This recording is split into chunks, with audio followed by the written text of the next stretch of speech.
ठीक है।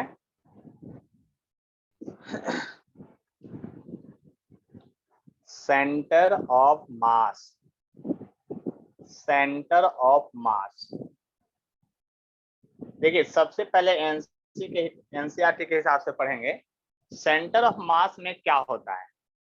ठीक है, सेंटर ऑफ मास आखिर होता क्या है, तो बात समझ लीजिए। सेंटर ऑफ मास कहते किसको है, कहता है कि हर एक बॉडी का, कोई भी बॉडी हो, हर एक बॉडी का होल मास जो है एक पॉइंट पर कंसंट्रेटेड होता है। होल मास मतलब पूरा मास, उसी पोजीशन को हम लोग सेंटर ऑफ मास कहते हैं। जैसे याद कर लीजिए, जैसे ये पेन है, इसका सेंटर ऑफ मास हमको खोजना है। तो देखिए यहाँ पर सेंटर ऑफ मास खोजना है, तो उसके लिए क्या कीजिए आप, उस पेन को एक हॉरिजॉन्टल नॉब पर ऐसे रखिए, है ना। और ऐसे रखने के बाद ये देखिए कि कहाँ से पेन जो है हॉरिजॉन्टल आ जाए। देखिए ये देखिए, है ना, ये देखिए अब ये है, तो ये this is the centre of मास, यानी कौन सा पोजीशन, ये पोजीशन जो है इस पेन का सेंटर ऑफ मास है। अब देखने में आपको लग रहा हो कि इधर दूरी ज्यादा, इधर कम दूरी है। इधर इसलिए कम है क्योंकि इधर ढक्कन का मोटाई ज्यादा है, मास ज्यादा है, इसलिए मिडिल से सेंटर ऑफ मास उधर शिफ्ट कर गया है। ऐसे अगर यूनिफॉर्म रॉड रहता तो उसका सेंटर ऑफ मास क्या होता है, एकदम सेंटर पर होता है। तो इसका सिंपल डिफिनीशन हम लोग क्या लिख सकते हैं, इसका अगर सिंपल डिफिनीशन की बात कीजिएगा तो बहुत ही सिंपल होगा, क्योंकि आप कह सकते हैं कि वह पोजीशन, वह पॉइंट जहां पर होल मास कंसंट्रेटेड हो, उसी को हम लोग क्या कहते हैं, सेंटर ऑफ मास कहते हैं। क्या कहते हैं उसको, सेंटर ऑफ मास कहते हैं। यानी सिंपल आप कह सकते हैं कि अगर किसी भी बॉडी का टोटल मास जिस पॉइंट पर कंसंट्रेटेड हो, उस पॉइंट को हम लोग क्या कहते हैं, सेंटर ऑफ मास कहते हैं। यानी सिंपल भाषा में अगर कहना आप चाहते हैं, बहुत सिंपल भाषा में, तो एक लाइन में इसका डेफिनेशन आप लिख सकते हैं। ठीक है, और वह ये है सिंपल में, the point where whole mass of a body concentrated is known as center of mass।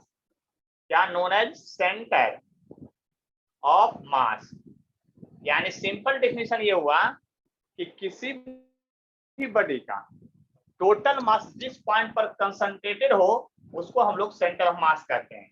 जैसे इस बॉडी अगर यूनिफॉर्म डिस्क है, ये यूनिफॉर्म डिस्क है, यदि इसका सेंटर ही सेंटर ऑफ मास होगा, और ये रेडियस लेते हैं तो सेंटर ही COM होगा, centre of mass. Centre of मास का शॉर्ट फॉर्म में CO हम इसको लिखते हैं। क्या लिखते हैं हम लोग, COM लिखते हैं, सेंटर ऑफ मास। अब देखिए अगर आप रिकॉल करते हैं तो यूनिफॉर्म बॉडी या सिमेट्रिकल बॉडी इसको कहिए, यूनिफॉर्म बॉडी या सिमेट्रिकल बॉडी का पोजीशन ऑफ सेंटर ऑफ मास कहाँ होता है, position of centre of mass COM, short में सेंटर ऑफ मास को COM लिखते हैं, इस बात को ध्यान दीजिएगा। COM मतलब सेंटर ऑफ मास। जैसे आप यूनिफॉर्म रॉड की बात कीजिए, यूनिफॉर्म रॉड का बात कीजिए, उसका सेंटर कहाँ होगा, है ना। दूसरा रिंग का बात कीजिए, सब आपका यूनिफॉर्म है। तीसरा डिस्क का बात कीजिए आप। चौथा हॉलो स्फीयर का बात कीजिए। पांचवा सॉलिड स्फीयर का बात कीजिए। छठा इक्विलैटरल ट्रायंगल हो, इक्विलैटरल ट्रायंगल हो, तो बात समझ लीजिए सबका सेंटर ऑफ मास कहाँ होगा। तो आप लोग को भी पता है, हम सिंपल पूछते हैं। चलिए माधुरी, आप हमारा माइक ऑन कीजिए, आप बताइए इसका सेंटर ऑफ मास कहाँ होगा, पहला का, बोलिए जल्दी से। लगता है कहीं चले गए हैं। चलिए ओम प्रकाश, L/2 पे सर। अच्छा L/2 पर, इतना देर कहाँ सोए हुए थे। नहीं, रिंग का कहाँ होगा, तो सेंटर पर ही होगा। कहाँ होगा, सेंटर ऑफ रिंग। ठीक है, माइक ऑफ कर लीजिए, हम बता देते हैं सबका। बहुत सिंपल है, क्योंकि ये सब जानते हैं। रिंग का क्या होगा, सेंटर ऑफ रिंग होगा, क्या होगा, सेंटर ऑफ रिंग पर ही होगा। ठीक है, उसी तरह से डिस्क का क्या होगा भाई, तो सेंटर ऑफ डिस्क ही इसका सेंटर ऑफ मास होगा। यानी जहां से हॉरिजॉन्टल को, स्फीयर का भी क्या होगा, तो वही सेंटर होगा, सॉलिड स्फीयर का क्या होगा, तो वही सेंटर होगा। और इक्विलैटरल ट्रायंगल का क्या होगा, सेंट्रोइड, जिसको जी से डिनोट करते हैं। इक्विलैटरल ट्रायंगल में एक टर्म आप लोग मैथ में पढ़ते होंगे, ये दिस इज द सेंटर, और ये जी से डिनोट करते हैं, यही सेंटर ऑफ मास होता है। लेकिन क्या आप सोच सकते हैं, समझ सकते हैं बात को, एग्जाम में कभी ऐसा क्वेश्चन आएगा आपको सेंटर ऑफ मास का? ये हमारे सिलेबस में नहीं पढ़ना है, ये बहुत पहले से समझते हैं आप बात को। हमारे सिलेबस में क्या पढ़ना है, तो एनसीईआरटी या कोई बुक में सबसे पहला डेफिनेशन सेंटर ऑफ मास का किसके लिए रहता है, तो सेंटर ऑफ मास होता है पार्टिकल सिस्टम के लिए। किसके होता है, पार्टिकल सिस्टम के लिए। तो हम लोग वही बनाएंगे, सबसे पहले centre of mass particle system का निकालेंगे। किसका निकालेंगे, पार्टिकल सिस्टम का। और इसमें तो आपको कोई कष्ट नहीं होगा, देख लीजिए, ये सब तो उतारने की जरूरत नहीं है, बाद में उतार लीजिएगा सारा। तो सेंटर ऑफ मास हम लोग पार्टिकल सिस्टम का निकालेंगे कि पार्टिकल सिस्टम का आखिर सेंटर ऑफ मास क्या होता है।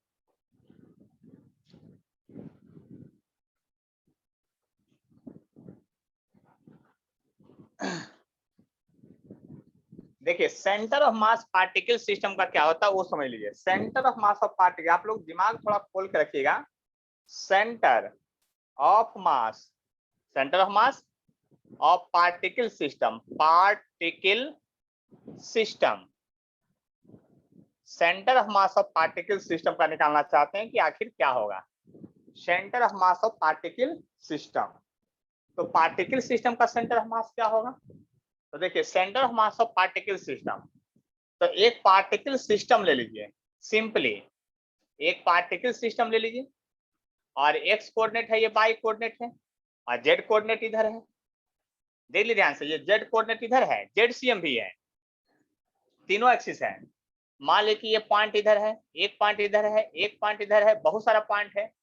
और मान लेते हैं कि इसका जो पोजीशन वेक्टर है वो क्या है, r1 है, इसका पोजीशन r2 है, इसका पोजीशन r3 है, इसका पोजीशन rn है, और पार्टिकल है जो m1 है, m2 है, m3 है, mn है। मतलब समझ लीजिए कि आपका जो है ना, इस तरह से पार्टिकल, इनफाइनाइट पार्टिकल अरेंज है सभी जगह। तो centre of mass of particle system के लिए जो डिफिनेशन है वो ये है, यानी कि centre of mass of particle system का जो होता है, पार्टिकल सिस्टम, इसको आर सीएम से, देखिए आर बड़ा लिखे हैं और सीएम छोटा लिखे हैं, इस सिंबॉलिक रिप्रेजेंटेशन है। आर सीएम का मतलब हुआ centre of mass of particle system, इस पूरे का हुआ ये आपका। तो देखिए centre of mass of particle system जो होता है वो क्या होता है वो समझ लीजिए। Centre of mass of particle system का डिफाइन मैथमेटिकल एक्सप्रेशन क्या होता है, कहता है m1 r1 m2 r2 plus जितना भी सिस्टम रहेगा सबको ऐड कर दीजिए, by sum of total mass of the system. देख लीजिए ध्यान से, centre of mass of particle system की बात कीजिए तो ज्यादा कुछ नहीं है, देख लीजिए यहाँ पर, यानी centre of mass of particle system. अब देखिए आगे बढ़ते हैं, ये centre of mass of particle system है, ठीक है। अब जरा गौर कीजिए और समझने की कोशिश कीजिएगा यहाँ पर, तो क्या होगा। देखिए मैथमेटिकल एक्सप्रेशन है, इसको लैंग्वेज में कैसे लिखेंगे। देखिए लैंग्वेज में तो कभी एग्जाम में आएगा नहीं लिखने के लिए आपको, सबसे पहली बात आप बोलिए तो हम लिख देंगे, इसी को डिफाइन करेंगे, है ना, लैंग्वेज में इसी को डिफाइन कर देंगे। लैंग्वेज में अगर लिखना रहेगा तो सीधा क्या लिखेंगे, centre of mass of particle system का डेफिनेशन और करके। देखिए मेन यूज तो आपका यही होगा, तो लैंग्वेज में कैसे लिखेंगे, इट इज द रेशियो, एकदम सिंपल यही है, it is the ratio of, is the ratio of product of mass, product is the ratio of sum of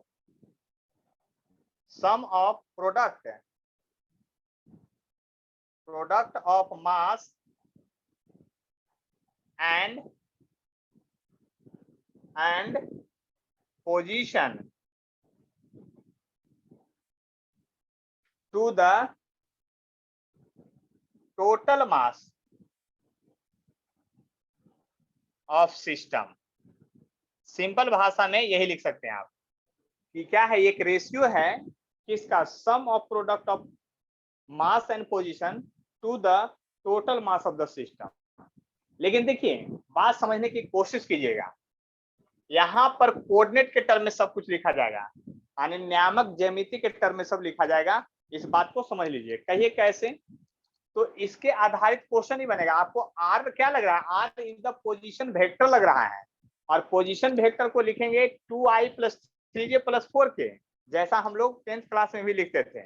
लेकिन उससे क्वेश्चन ही बनेगा। आपको क्वेश्चन बनाने के लिए क्या करना पड़ेगा, पहले centre of mass along X axis निकालना पड़ेगा, यानी centre of mass along X axis ऐसे लिखना पड़ेगा। और एक्स एक्सिस के अलोंग सेंटर ऑफ मास लिखिएगा तो एक्ससीएम लिखिएगा इसको। तो एक्ससीएम कैसे लिखिएगा, सिंपली उसी तरह से m1 x1 m2 x2 plus जितना रहेगा सबका bye total mass of the system.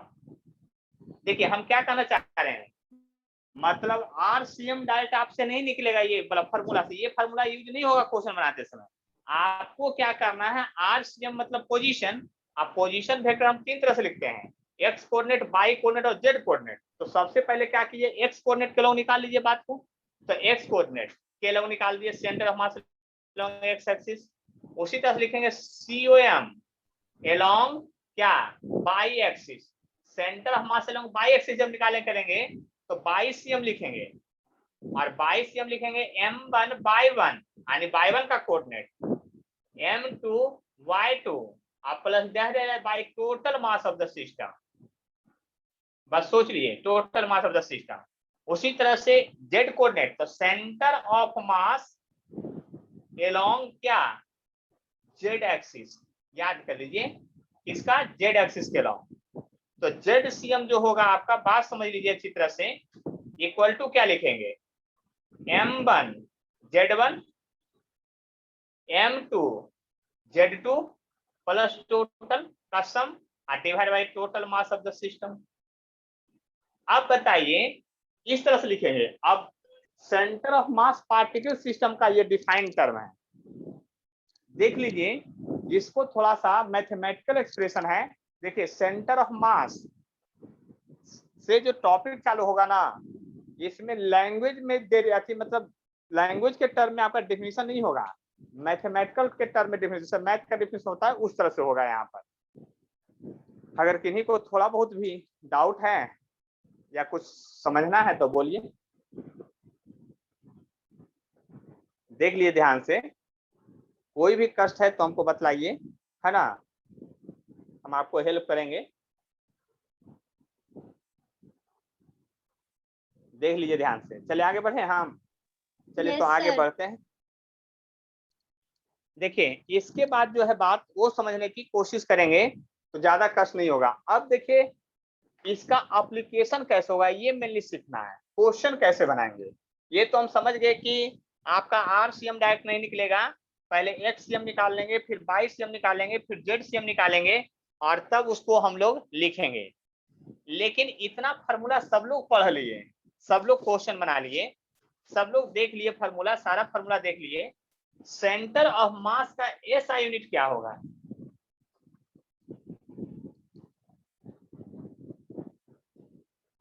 बोलिए जल्दी से,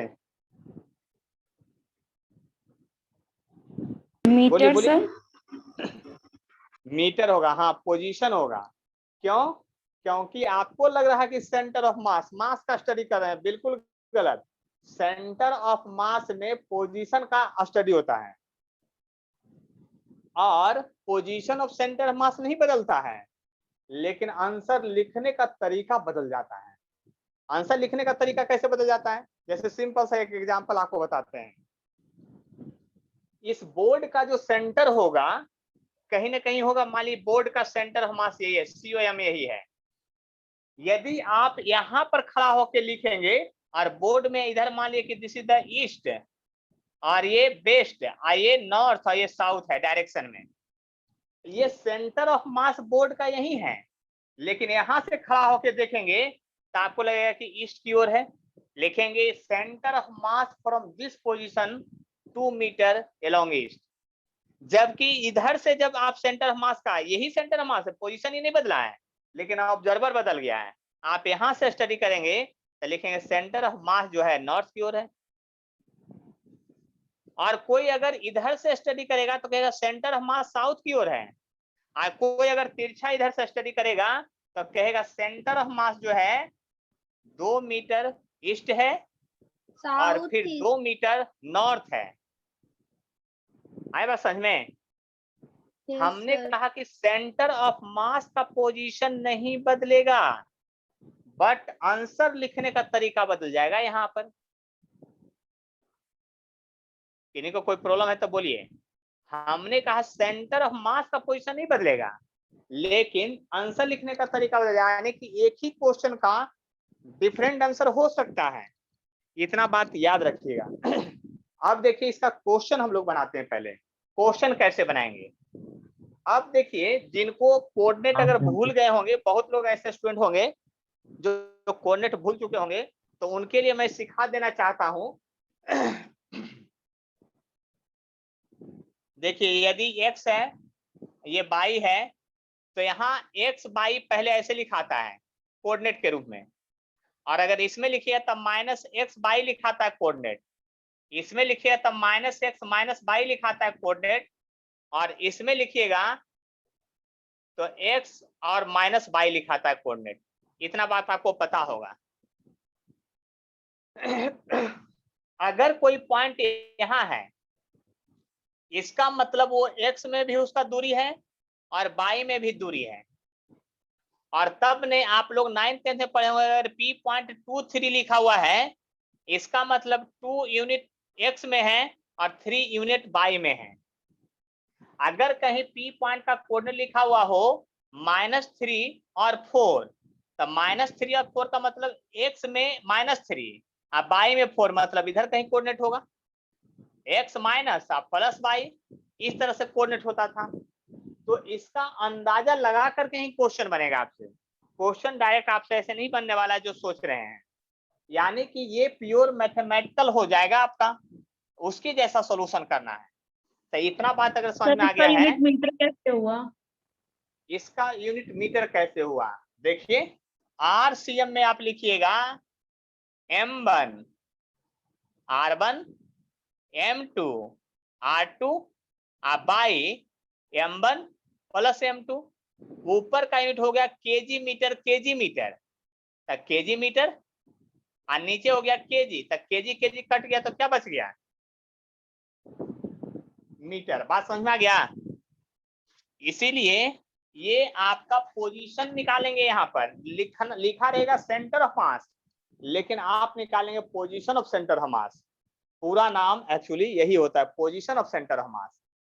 क्या होता है? पोजीशन ऑफ सेंटर ऑफ मास होता है। इस बात को समझ लीजिए अच्छी तरह से। तो आगे बढ़ते हैं और ध्यान से थोड़ा समझने की कोशिश करते हैं। देखिएगा अगर गौर से, तो एक क्वेश्चन है यहाँ पर। क्वेश्चन में जो है डाटा इंफॉर्मेशन इस तरह से दिया हुआ है आपका, ये x है और ये y है। एक पॉइंट यहाँ पर जो है, यह जो है आपका यहाँ से यहाँ तक का दूरी जो है, ये आपका, रुकिए थोड़ा सा फिगर और बड़ा बनाते हैं, नहीं तो आप लोगों को फिर दिखेगा नहीं।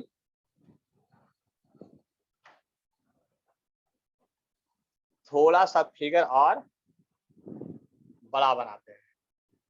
देखिए एक पार्टिकल यहाँ पर रखा हुआ है, एक पार्टिकल यहाँ पर है, एक पार्टिकल यहाँ पर है, एक पार्टिकल जो है आपका यहाँ पर है, एक पार्टिकल जो है आपका यहाँ पर है। देखिए ये 1 kg का पार्टिकल है, और ये जो दिया हुआ है आपका 2 मीटर ऐसे दिया हुआ है, और इधर से 3 मीटर दिया हुआ है, ऐसे दिया हुआ है। ये जो है आपका 2 kg का है, और ये दिया हुआ है 2 मीटर, इधर ऐसे दिया हुआ है। ये 2 मीटर है ऐसे, फिर ये भी 2 मीटर है इधर से ऐसे, और ये भी है 2 मीटर इधर से ऐसे, देख लीजिए ध्यान से। यहाँ का जो पार्टिकल है वो 2 kg का है, यहाँ का पार्टिकल है जो 3 kg का है, और यहाँ का पार्टिकल है जो 4 kg का है। आपको बताना है position of centre of mass क्या होगा with respect to origin. Origin का मतलब 0 0 यहाँ पर है, ठीक है। Find position of centre of mass, find position of centre of mass with respect to origin, with respect to origin, यानी 0 0 कोऑर्डिनेट के अनुसार आप लोग को निकाल के दिखाना है। जल्दी से क्वेश्चन बनाइए, मेरे व्हाट्सएप वाले नंबर पर बना करके भेजिए, और तब फिर 2 मिनट के बाद हम बताएंगे।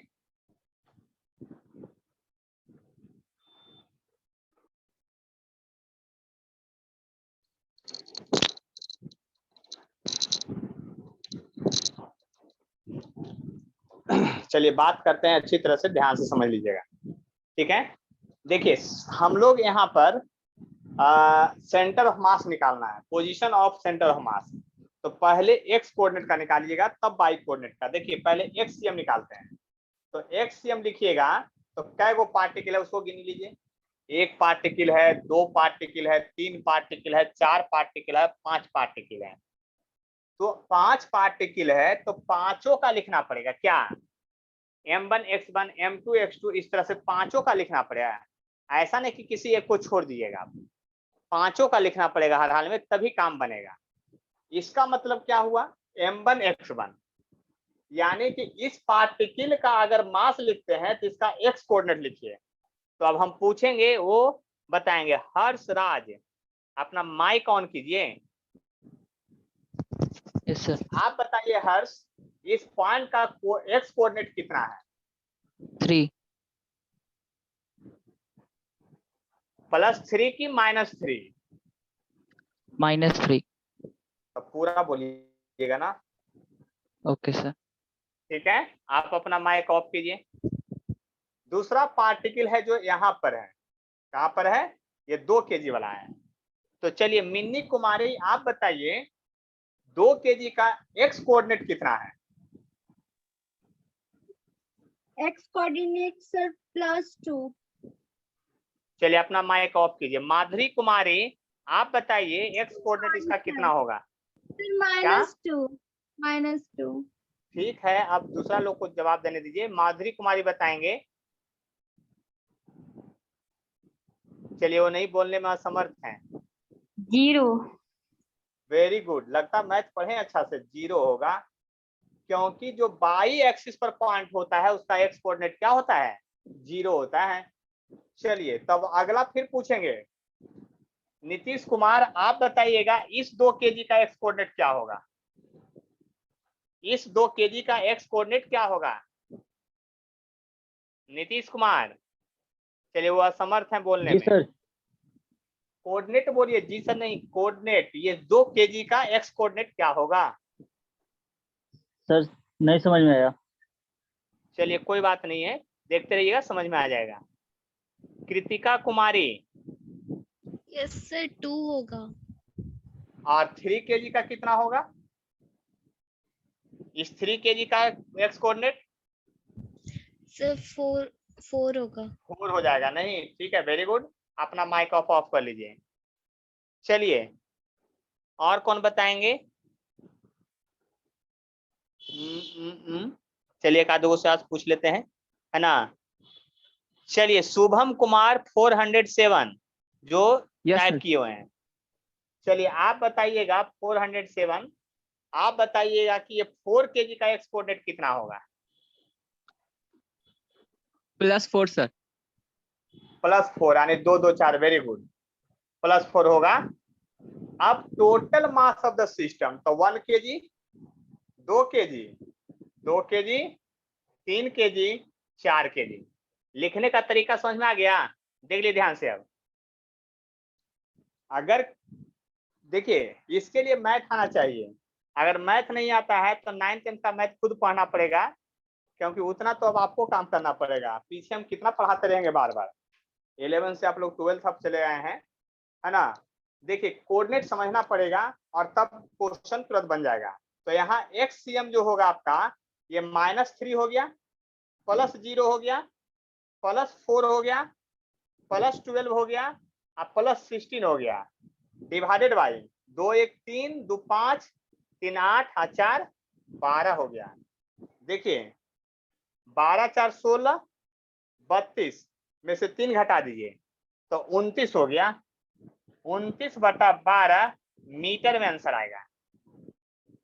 29/12 क्या आएगा? मीटर में आंसर आएगा। आएगा समझ में?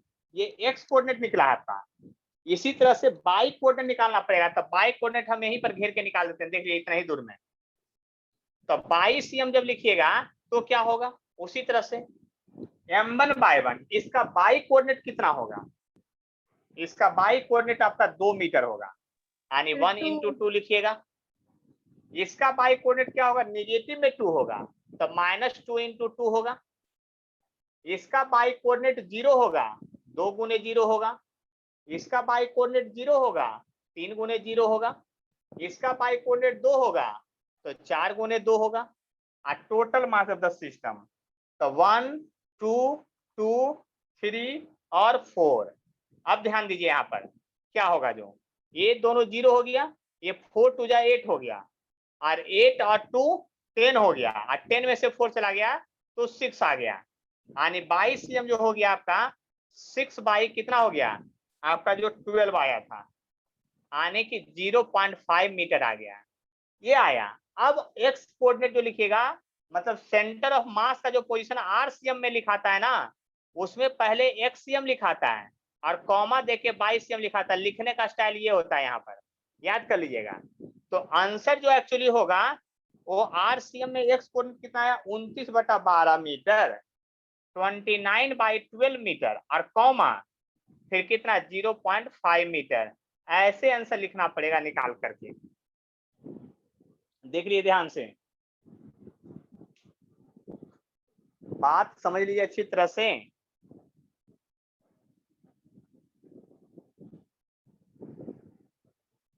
चलिए आगे बढ़ें। देखिए ये क्वेश्चन तो आपको समझ में आ गया होगा, तो अगला क्वेश्चन की बारी फिर आपको ही होगी, यानी कि तुरंत फिर क्वेश्चन बनाना है आप लोग को। देखिए जब तक क्वेश्चन नहीं बनाएंगे तब तक आपका काम नहीं बनेगा। आपको समझना पड़ेगा कि हम लोग सेंटर ऑफ मास में क्या निकालते हैं। हम लोग पोजीशन निकालते हैं। देखिए एक आपका स्क्वायर है, ये आपका स्क्वायर है, इसकी साइड जो है 2 मीटर है। यहाँ पर 1 kg का ऑब्जेक्ट है, यहाँ पर 2 kg का ऑब्जेक्ट है, यहाँ पर 3 kg का ऑब्जेक्ट है, यहाँ पर 4 kg का ऑब्जेक्ट है और इस पॉइंट का नाम A है, इसका B है, इसका C है और इसका D है। अब आपको कहेगा find position of centre of mass. Find position of centre of mass with respect to point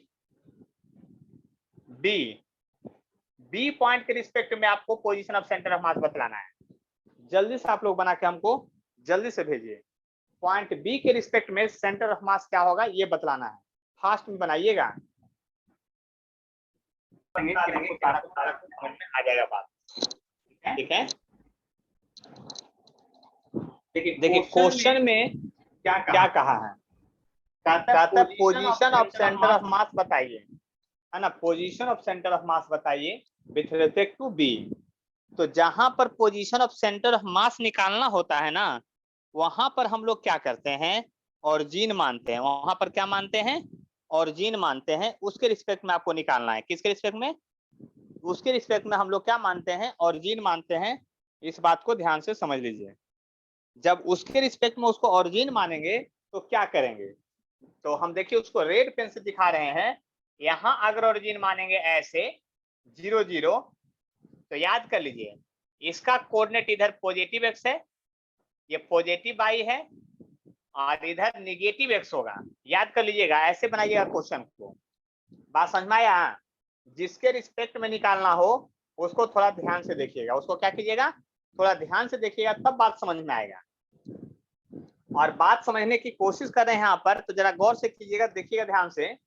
अगर वहां ओरिजिन मानेंगे तो हमको तो लिखेंगे पार्टिकल, यानी एक्स सी एम बराबर क्या लिखेंगे। अगर आपको कहिए सर पूरा मेरे को लिख के दिखाइए, तो मैं पूरा लिखूंगा। अब की बार पूरा लिख देते हैं। देखिए ए से शुरुआत कीजिए, बी सी डी जो लिखिए। लिखिए mass of A, position of A with respect to x coordinate, mass of B, position of B with respect to x coordinate, mass of C और पोजीशन ऑफ सी, और mass of D और position of D by total mass of the system. देखिए एकदम clear clear सीधा सीधा लिख रहे हैं, आप लोग को कोई कष्ट नहीं होना चाहिए। अब एक्ससीएम लिखेंगे तो क्या करेंगे, फिर से मास ऑफ ए जो है 1 kg है, और इसका साइड अगर 2 मीटर है स्क्वायर था तो इसका पोजीशन कोऑर्डिनेट जो हो गया एक्स का वो -2 मीटर हो गया, यानी -2 मीटर हो गया, ब्रैकेट बंद कर लीजिए, प्लस मास ऑफ बी जो है 2 kg है और वो ऑरिजिन पर ही है, तो उसका एक्स कोऑर्डिनेट 0 हो गया। कोई पार्टिकल अगर ऑरिजिन पर है तो उसका एक्स कोऑर्डिनेट भी 0 होगा, वाई कोऑर्डिनेट भी 0 होगा। सी जो है यहाँ पर है, तो सी का एक्स कोऑर्डिनेट क्या होगा, मधुप्रिया बताएंगे। मधुप्रिया आप बताइए सी का एक्स कोऑर्डिनेट क्या होगा, बोलिए जल्दी से। सी का एक्स कोऑर्डिनेट क्या होगा?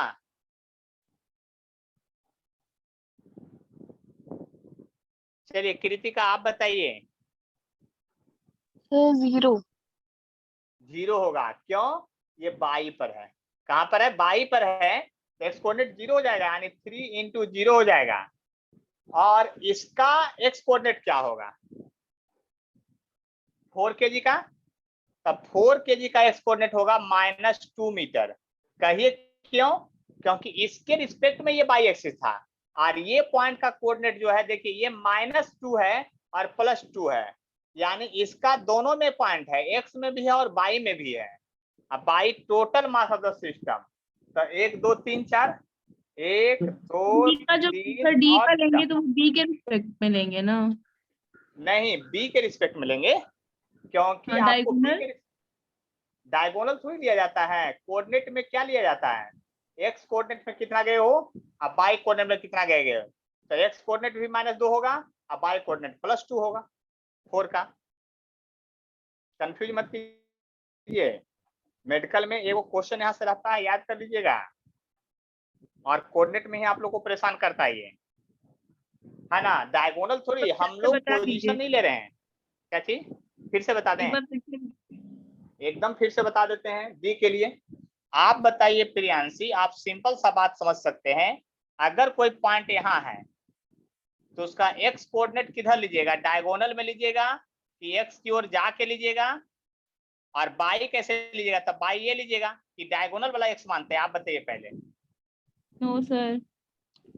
तो उसी तरह से अगर आप यहाँ खड़े हैं तो ये -x है और ये +y है, तो बताइए एक्स कोऑर्डिनेट इस पोजीशन का क्या होगा, ये वाला होगा, यानी कि साइड 2 मीटर है तो -2 होगा।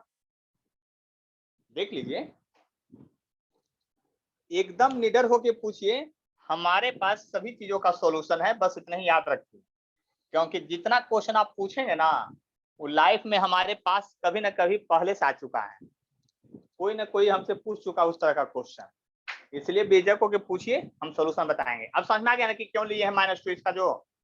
अब देखिए ये -2 हो गया, ये -2 हो गया, ये 0 हो गया, और ये भी 0 हो गया, आई -8 हो गया, तो -2 -8 एक्सएम क्या हो गया, -2 और -8 -10 और डिवाइडेड बाई 4 3 7 2 9 1 10, यानी -1 हो गया।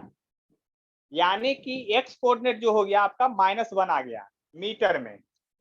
अब उसी तरह से बाई कोऑर्डिनेट निकालेंगे, बाई सीएम लिखेंगे, तो बाई सीएम भी उसी तरह से लिखाएगा, MA by A, MB by B, MC by C, MD by D, MA, MB, MC, MD। देखिए एकदम सीधा सीधा बात लिखी, इसलिए तो बोले कि आपके पूरा लिख ही देते हैं, कंफ्यूजन सारा दूर। बाई CM निकालेंगे तो क्या होगा, centre of mass along by axis. अब देखिए ए पॉइंट इधर है, तो आप बताइए प्रियांशी ए पॉइंट का बाई कोऑर्डिनेट क्या होगा विथ रिस्पेक्ट टू बी? 0 होगा क्योंकि एक्स एक्सिस पर है, तो आप लिखिएगा 1 into 0, और 2 तो ओरिजिन पर ही है, तो 2 into 0 तो लिखाएगा ही हर हाल में, देख लीजिए। और ये है सी जो बाई कोऑर्डिनेट है वो 3 है, तो 3 प्लस में है और कोऑर्डिनेट भी 2 है, कोऑर्डिनेट ऊपर +2 है। और देखिए इसका भी कोऑर्डिनेट जो है +2 ही है, बाई कोऑर्डिनेट इसका क्या है, +2 ही है, यानी 4 into 2। अब देखिए बाई 1 2 3 4 सबका एडिशन, तो 22 बराबर जो हो जाएगा आपका 3 दूनी 6, 4 दूनी 8, 8 6 14, बाई 10 यानी 1.4 मीटर हो गया आपका बाई कोऑर्डिनेट। तो position of centre of mass with respect to point B equal to लिखिएगा ऐसे, तब पहले एक्स कोऑर्डिनेट लिखा जाता है क्वेश्चन में, तब बाई कोऑर्डिनेट।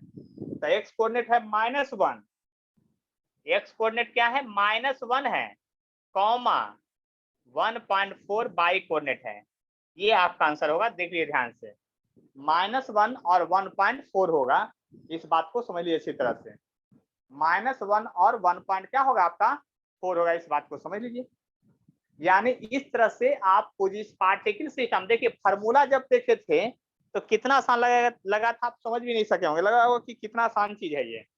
लेकिन याद कीजिए कि अब यहाँ पर क्या हो रहा है, कोऑर्डिनेट का यूज हो रहा है। अब इसी क्वेश्चन को अगर हम कह दें कि ए को, जैसे क्वेश्चन बदला रहे तो हम कुछ नहीं करेंगे, find position of centre of mass with respect to point A कर देंगे, आपका क्वेश्चन बदल गया।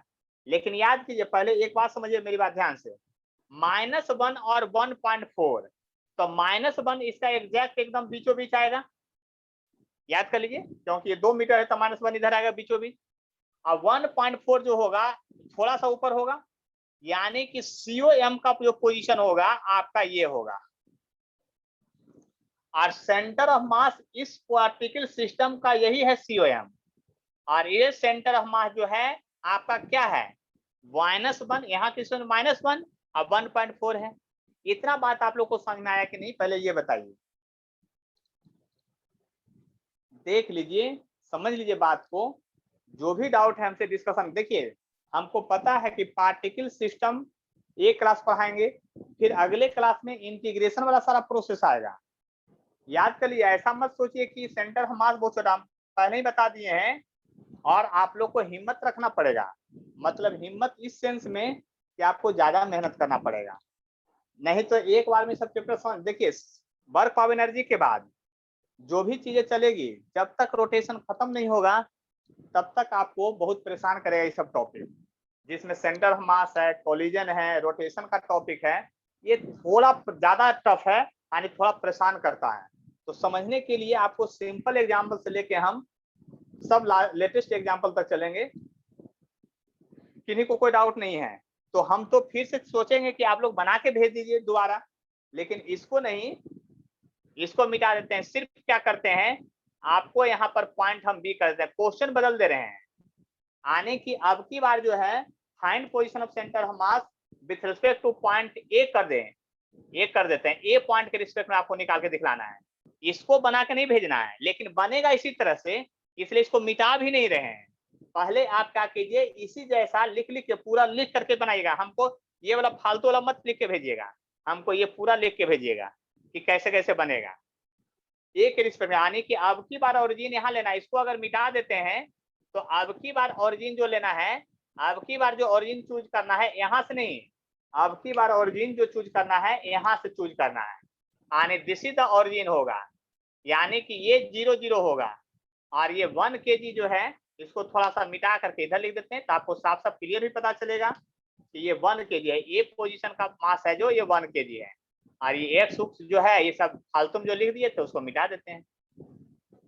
देखिए ध्यान से देख लीजिए, अब बनाइए क्वेश्चन, फिर से बना के भेजिए, हम इंतजार कर रहे हैं, टेंशन मत लीजिए, है ना।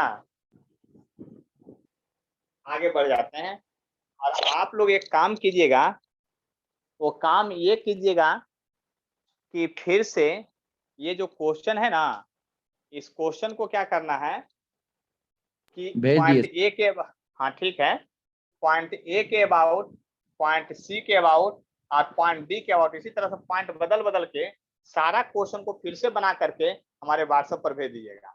एक हम बता दिए हैं, देखिए हमको अगर बनाने कहिएगा पॉइंट ए के अबाउट तो अभी तो फट से बना देंगे क्योंकि सब कुछ लिखा हुआ है, हमको सिर्फ मिटाना कितना पड़ेगा वो सोच लीजिए। फार्मूला सिर्फ कोऑर्डिनेट के हिसाब से, मतलब यहाँ से मिटाना पड़ेगा ये वाला पॉइंट से, और सिर्फ यही पॉइंट हमको मिटाना पड़ेगा और ज्यादा कुछ नहीं, क्योंकि ये तो फार्मूला लिखे थे ना, तब फार्मूला में तो कोई ज्यादा दिक्कत होता है, तो एक्स बराबर क्या लिखिएगा। अब देखिए यहाँ पर जब इसको कोऑर्डिनेट ऑरिजिन माने हैं तो ये जो है ऑरिजिन पर है, तो 1 गुने 0 यहाँ लिखाएगा, इसका एक्स कोऑर्डिनेट 2 हो गया तो यानी +2 × 2 लिखाएगा, इसका एक्स कोऑर्डिनेट 0 हो जाएगा और इसका भी एक्स कोऑर्डिनेट 0 हो जाएगा, मतलब ऐसे लिखाएगा, और 1 2 3 4 लिखाएगा। अब याद कीजिए 0 हो गया तो 2 दूनी 4 और ये 0 यानी 4/10 आ गया, यानी 0.4 हो गया इसका कोऑर्डिनेट।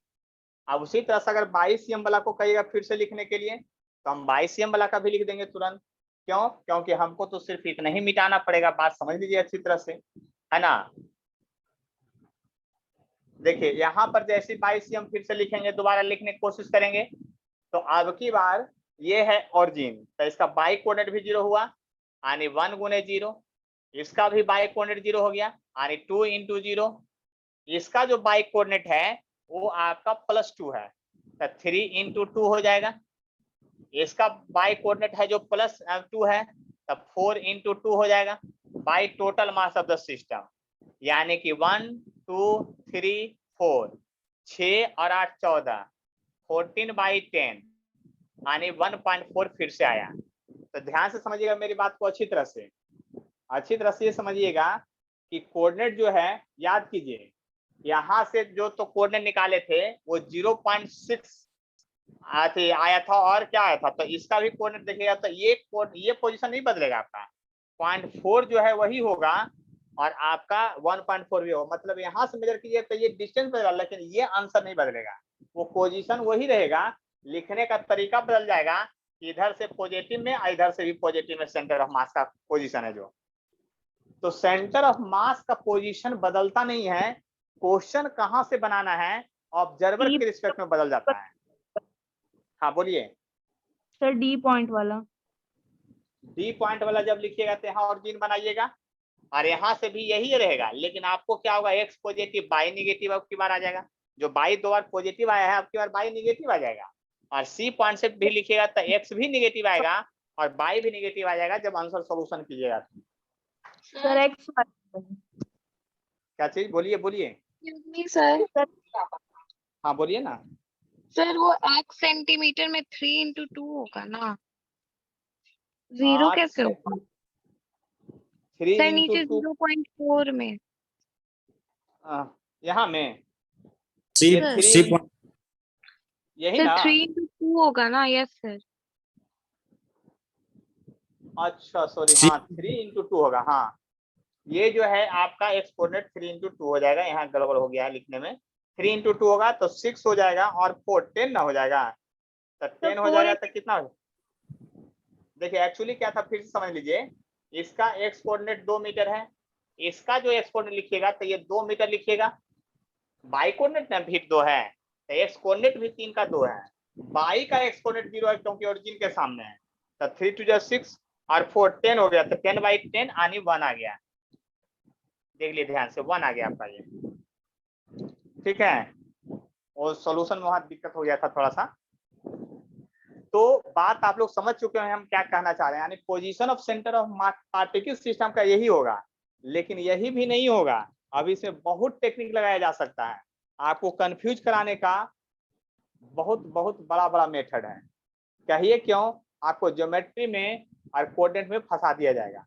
आपको प्रोसेस पता है, लेकिन ज्योमेट्री में देखिए कैसे फंसाया जाता है वो हम आपको बताते हैं। इस क्वेश्चन में हम थोड़ा सा और आपको लिंक समझाते हैं। देखिए क्वेश्चन ही तो समझना है, यहाँ से लेके रोटेशन तक का जो टॉपिक है ना, एक्चुअली प्रॉब्लम बेस्ड है, मैथमेटिकल ऑपरेशन है यहाँ से, और उसके बाद फिर थ्योरी चालू होता है। जब आपका ग्रेविटेशन चालू हो जाएगा, फ्लूइड चालू हो जाएगा तब। इसके पहले आप उम्मीद मत रखें कि कहेगा डिफाइन द सेंटर ऑफ मास और काम आपका निकल जाएगा। ऐसा कभी एग्जाम में ना आया है और ना कभी आएगा। देखिए आपको एससी वर्मा का पहला क्वेश्चन जो है सेंटर ऑफ मास का क्या है वो सोच लीजिए। आपको तो हम जानबूझ के ऐसा कोऑर्डिनेट दे रहे थे कि कोऑर्डिनेट जल्दी से समझ में आए आपको। इक्विलैटरल ट्रायंगल दे दिया था 1 मीटर 1 मीटर 1 मीटर, यहाँ पर 1 kg 2 kg और 3 kg ऐसे लिख दिया। अब बताइए इसके रिस्पेक्ट में क्या इसका कोऑर्डिनेट आप पता कर सकते हैं? तब क्वेश्चन बनेगा, क्योंकि इसका कोऑर्डिनेट लिखिएगा तो बाई कोऑर्डिनेट ये होगा और एक्स कोऑर्डिनेट ये होगा। जब तक आप अब बाई कोऑर्डिनेट नहीं निकाल पाएंगे अपने से, क्योंकि ये डिस्टेंस दिया नहीं है, तो तिरछा 1 मीटर दिया है, तब तक आपका क्वेश्चन नहीं बनेगा। तो ये सब होमवर्क में देंगे आज, मतलब एससी वाला क्वेश्चन बता देंगे कौन कौन क्वेश्चन आपको बना के रखना है। तो आपको वहां दिमाग लगाना पड़ेगा कोऑर्डिनेट, और कोऑर्डिनेट अगर नहीं आता है तो वेक्टर मेथड से सॉल्यूशन होता है। यहाँ पर वेक्टर मेथड से पोजीशन निकाला जाता है। हम बता दिए कि यहाँ कैसे निकालिएगा, तो आप या तो 9th 10th में जो ट्रिगो आती है मतलब पढ़े हैं कोऑर्डिनेट उससे बनाइए, और नहीं तो फिर वेक्टर मेथड से इसका सॉल्यूशन करके निकालिएगा। हम कुछ कुछ क्वेश्चन देंगे होमवर्क जिसमें दिमाग लगा के भेजना है आपको बना करके। तो ये था position of centre of mass for particle system के लिए, सिर्फ पार्टिकल के लिए था। 10 को पार्टिकल लेगा तो 10 को के चलते जोड़ेंगे, 20 को पार्टिकल लेगा 20 को चलते जोड़ेंगे, जितना भी पार्टिकल सिस्टम था उसके लिए है। लेकिन क्या सिस्टम में केवल पार्टिकुलर सिस्टम पाया जाता है? आपका रॉड है, नॉन यूनिफॉर्म है, यूनिफॉर्म है यहाँ पर। तो सबसे पहले यहाँ पर एक टर्म पढ़ाएंगे आज, डेंसिटी। क्या पढ़ाएंगे? डेंसिटी। क्या पढ़ाएंगे? डेंसिटी। तो माधवी कुमारी आप बताइए डेंसिटी का फॉर्मूला क्या होता है? डेंसिटी मतलब आप क्या समझते हैं? Mass by volume. Very good. Ninni Kumari आप बताइए, मिन्नी कुमारी आप बताइए डेंसिटी को पढ़े कभी? चलिए बोलिए क्या पढ़े डेंसिटी? सर कोई भी चीज का स्पेसिफिक क्वांटिटी, जैसे एग्जांपल लिक्विड में वाटर। वो नहीं, डेंसिटी, डेंसिटी की बात कर रहे हैं, डेंसिटी मैथमेटिकल ऑपरेशन की बात कर रहे हैं। Yes sir, mass by volume. चलिए और कौन बताएंगे? प्रियांश आप बताइएगा। सर मास अपॉन बोलिए। वॉल्यूम। चलिए प्रणव आप बताइएगा।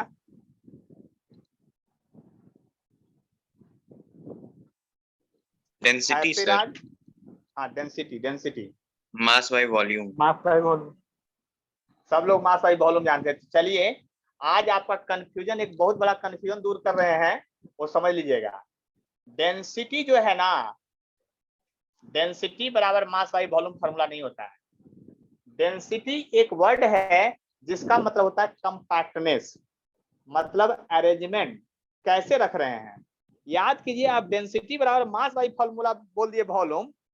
आपने एसएसटी में 10th क्लास में पढ़ा होगा पॉपुलेशन डेंसिटी, जनसंख्या घनत्व पढ़े है ना?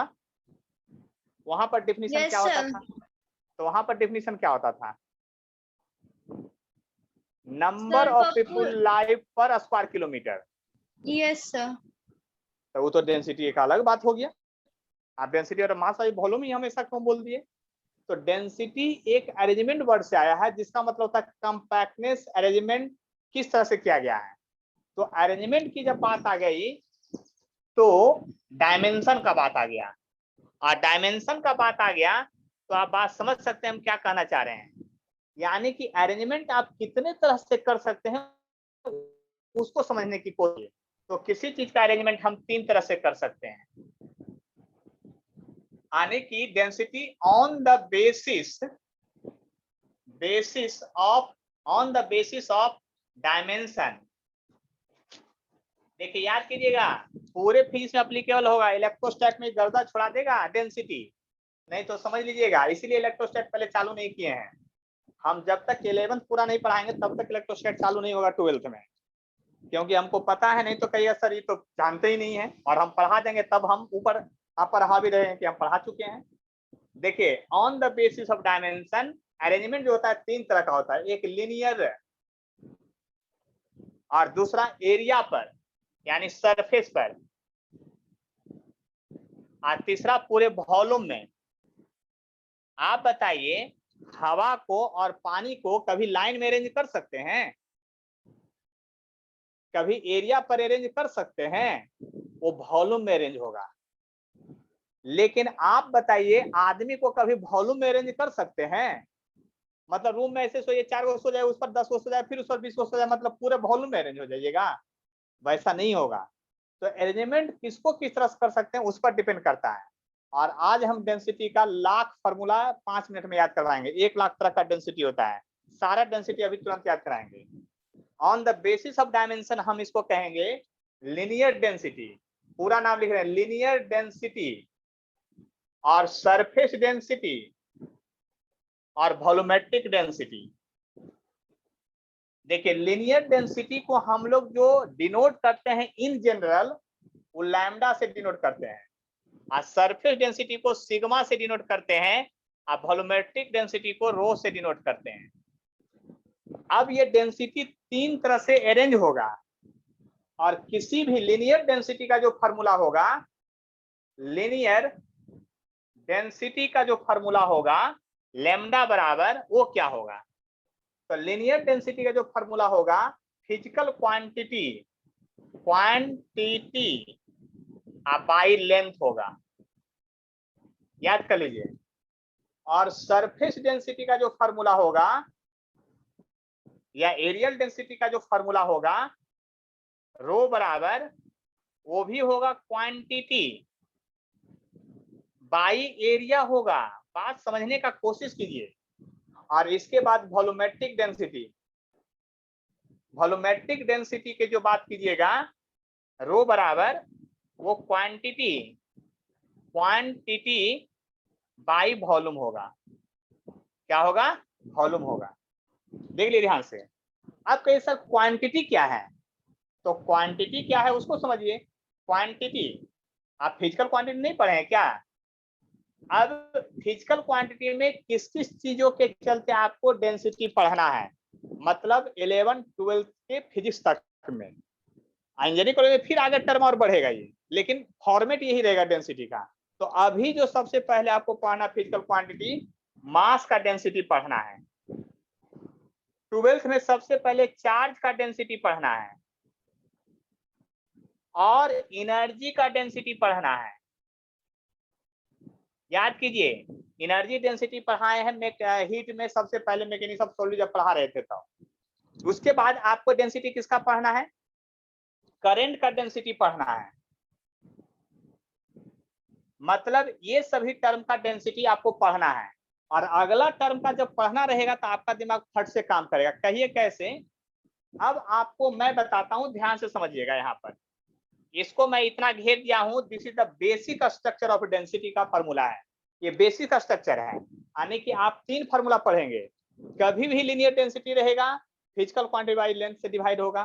कभी भी सरफेस डेंसिटी रहेगा, फिजिकल क्वांटिटी बाई एरिया से डिवाइड होगा। कभी भी वॉल्यूमेट्रिक डेंसिटी रहेगा, फिजिकल क्वांटिटी बाई वॉल्यूम से डिवाइड होगा। ये this is the basic structure. इसी पर जितना फार्मूला आपको लिखना लिख दीजिए। अब देखिए आप लोग दिमाग लगाइएगा। अगर आप लिखते हैं लीनियर मास डेंसिटी, अगर लीनियर मास डेंसिटी लिखते हैं लैम्डा, तो लैम्डा बराबर होगा मास बाई लेंथ होगा। हम लेंथ को एल भी लिख सकते हैं, एक्स भी लिख सकते हैं, या इसको अगर डिफरेंशिएशन के टर्म में लिखेंगे तो डीएम बाई डीएल होगा। याद कर लीजिए।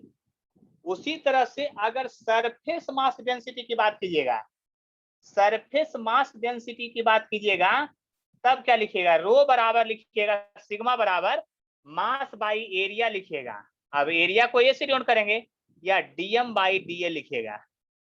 याद कर लीजिए। उसी तरह से वॉल्यूमेट्रिक मास डेंसिटी की बात कीजिएगा, मास डेंसिटी, तब उसके बदले क्या लिखिएगा, रो बराबर लिखिएगा मास बाई वॉल्यूम लिखिएगा, और डिफरेंशिएशन के टर्म में डीएम बाई डी भी लिखिएगा। याद कर लीजिए। देखिए ये हुआ 3 फार्मूला। अब हम चौथा फॉर्मूला याद करवाते हैं, लीनियर चार्ज डेंसिटी,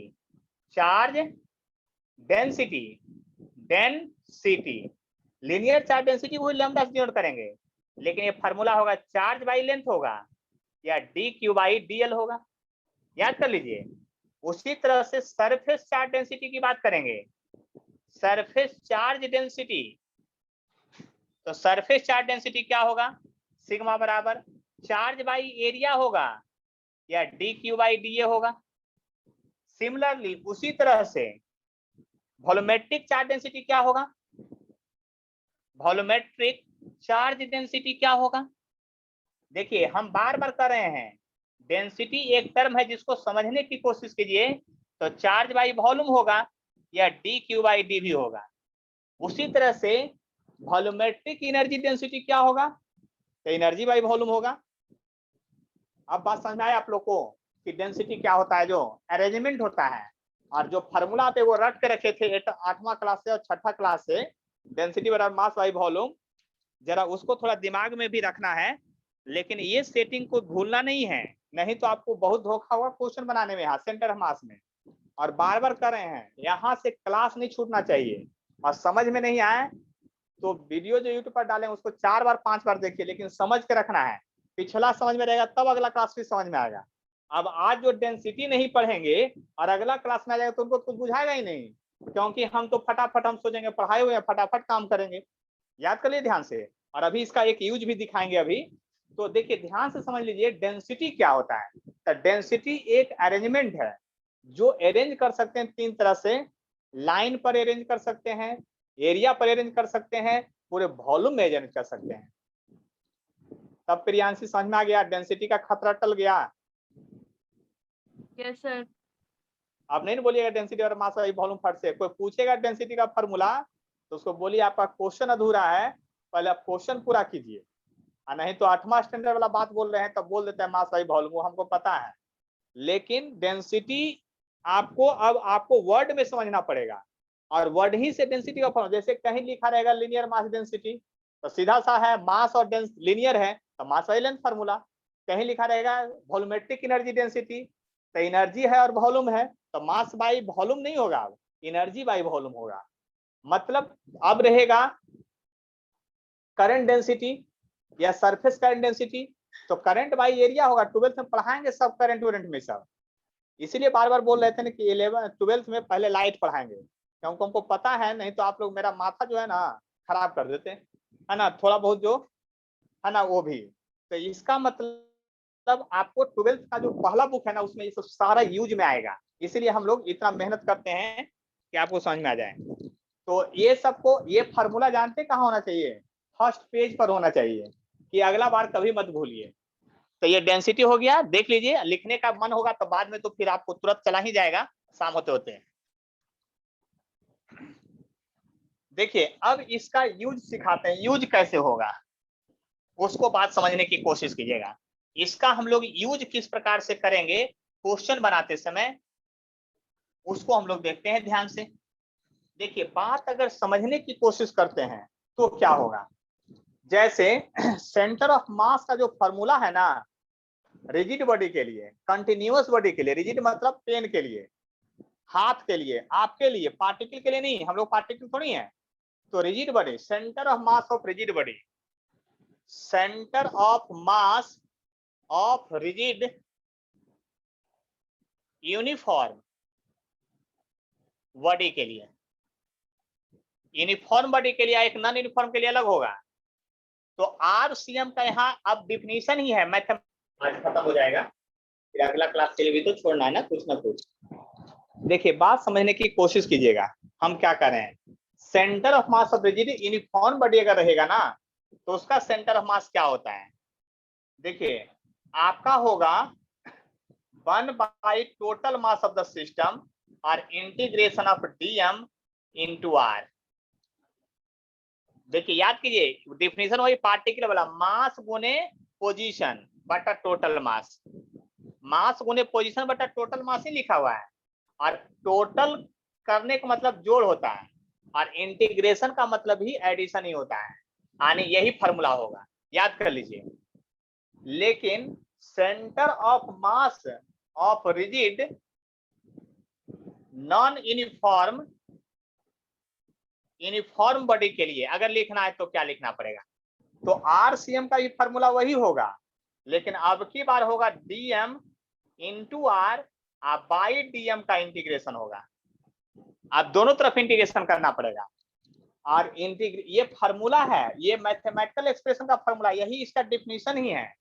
आप जो सोच रहे हैं यही इसका डिफिनीशन है, यही इसका डिफिनीशन है, इस बात को ध्यान दीजिएगा। यूनिफॉर्म रहेगा तो एक बार कम इंटीग्रेशन करना पड़ेगा, नॉन यूनिफॉर्म रहेगा तो ऊपर नीचे दोनों तरफ इंटीग्रेशन करना पड़ेगा, बस इतना समझ लीजिए, और नहीं तो फिर काम नहीं बनेगा। आप समझ सकते हैं बात को। तो एक हम यूनिफॉर्म वाला भी बता देते हैं आज, और नॉन यूनिफॉर्म वाला का अगले क्लास में चालू करेंगे, यानी परसों से। तो देखिए अब इंटीग्रेशन फार्मूला में ही आ गया, तो आपका इसके आगे कोई भी डेरिवेशन और कोई भी क्वेश्चन है जो बिना आज इंटीग्रेशन का तो बनने वाला है नहीं। अब सोच लीजिए, अब इंटीग्रेशन आपको आना चाहिए, है ना, और नहीं आता है तो हमको बोलिएगा, जरूर हम पढ़ा देंगे आपको अकेले, टेंशन मत लीजिएगा। क्लास अभी खत्म होगा 5 मिनट में, उसके बाद हमको बोलिएगा, निश्चित पढ़ा देंगे। जिनको इंटीग्रेशन नहीं आता है उनको जरूर पढ़ा देंगे, है ना, टेंशन मत लीजिएगा, क्योंकि टेंशन मेरे पास है। अब देखिए हमको निकालना है centre of mass of uniform rod. Uniform rod है फ्रॉम एंड से निकालना, centre of mass of uniform rod निकालना है फ्रॉम एंड से। तो एक आपका रॉड है, ये यूनिफॉर्म रॉड है, इसका सेंटर ऑफ मास कहाँ होगा ये आपको पता है, इसका सेंटर ऑफ मास एकदम बीच में होगा, क्योंकि यूनिफॉर्म है, ये पहले से पता है आंसर। लेकिन आप लिख दीजिए केवल आंसर में L/2, तो आपको नंबर नहीं मिलेगा स्कूल एग्जाम में, इसको प्रूफ करना है। तो यहाँ पर ओरिजिन मान लीजिए, जहां से आपको निकालना होता है वहां पर ओरिजिन पहले मानते हैं, और डेरिवेशन है ये NCERT में ये दिया हुआ है। m है जो मास है ऑफ यूनिफॉर्म रॉड का है, और L जो है वो लेंथ है ऑफ यूनिफॉर्म रॉड का, लेंथ है ये। यानी यहां पर लिखेंगे first be divide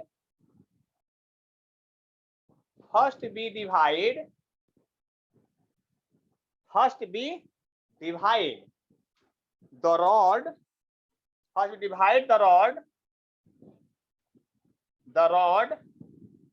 into many small pieces. One such piece taken at distance x, one such piece taken at distance x of length dx। देखिए ध्यान सुनिए, हम क्या लिखे हैं, इस रॉड को हम बहुत सारा पीस में डिवाइड करेंगे। क्यों डिवाइड करेंगे, क्योंकि पार्टिकल सिस्टम में बदलना है। किस में बदलना है, पार्टिकल में। ऐसे कैसे आप सेंटर ऑफ मास डायरेक्ट लिख सकते हैं, प्रूफ कैसे कर देंगे, तो देखिए इनटू मेनी पीस, यानी कि इसको बहुत सारे पीस में डिवाइड किए, एक छोटा सा पीस को कंसीडर किए, इसको जिसका लेंथ dx है और वो ऑरिजिन से x दूरी पर है, वही लिखे हैं। One such piece taken distance x at distance x of length dx। अब आपको इसका मास निकालना, इस छोटे से पीस का मास निकालना है। तो देखिए अभी जो पढ़े डेंसिटी का फॉर्मूला, आप बताइए इस रॉड में आप लोग कोई भी बोल सकते हैं, लीनियर मास डेंसिटी लें कि सरफेस की वॉल्यूमेट्रिक लें, क्या लें, बोलिए जल्दी से। लीनियर लेंगे, लाइन वाला लेंगे। क्यों, क्योंकि लाइन के अलोंग ये रेंज है, ये एरिया में नहीं है, लाइन के अलोंग है।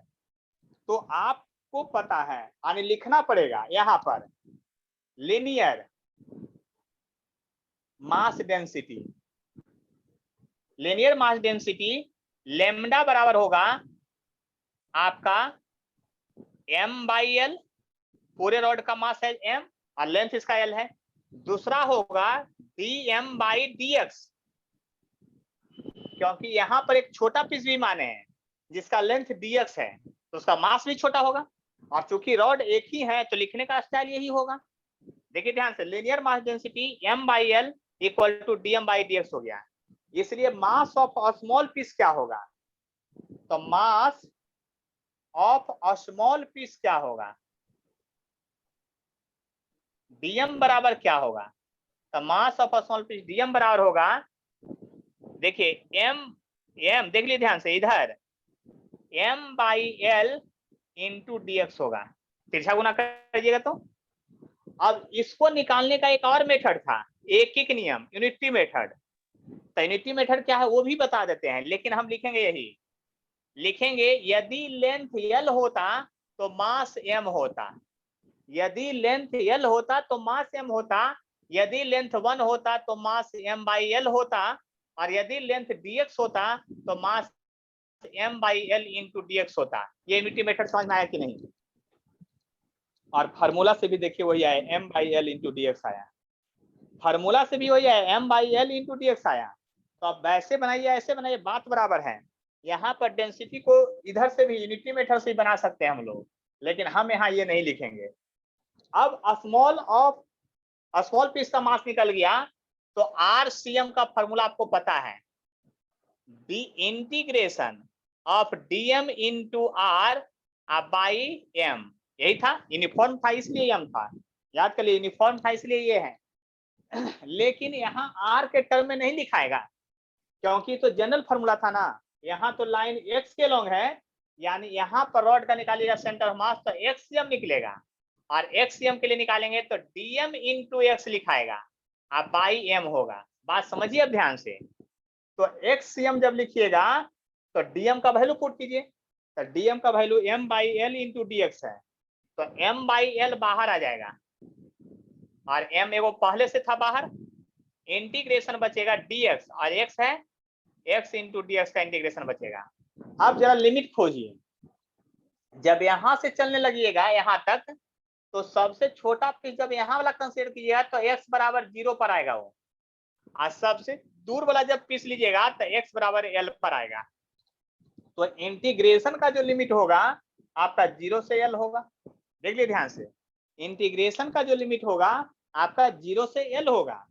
अब जरा गौर कीजिएगा यहाँ पर, इसका जब ये तो कट गया तो xcm जो आ गया 1/l इधर बचा हुआ है, और इंटीग्रेशन में क्या होगा, x 1 + 1 1 + 1 0 से l होगा। अब देखिए 2 बाहर आ जाएगा तो xcm जो होगा 1/2l हो जाएगा, और यहाँ पर अपर लिमिट कीजिएगा तो l² - 0² हो जाएगा, यानी ऊपर बच गया l²/2l बच गया, यानी xcm जो आ गया आपका एंड से वो l/2 आ गया आपका आंसर।